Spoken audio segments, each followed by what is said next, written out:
Това цвете тук е най-готиното. И този големия също. И сега ще направим хрянова разядка заедно с цесените ябълки. Ще е страхотно.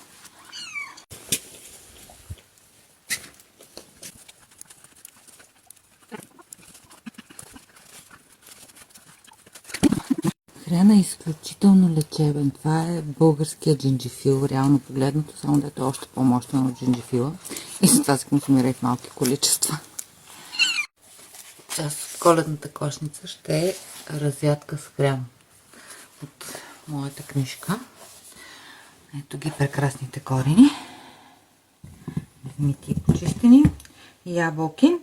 Съотношението е 1 чаша хрян на 1 чаша ябълки, 1/4 чаша ябълков цвет, 1/4 чаша мед и сол на вкус.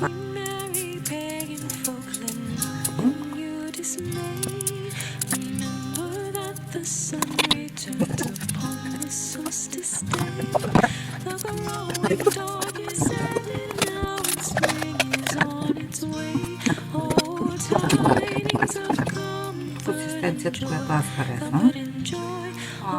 Естествено, както казах, може да се опита и да се прецени дали трябва да добавя още сол или мед. Принципно се слага по малко, ако сме болни, по 1 лъжичка лекува всякакви настинки и хреми.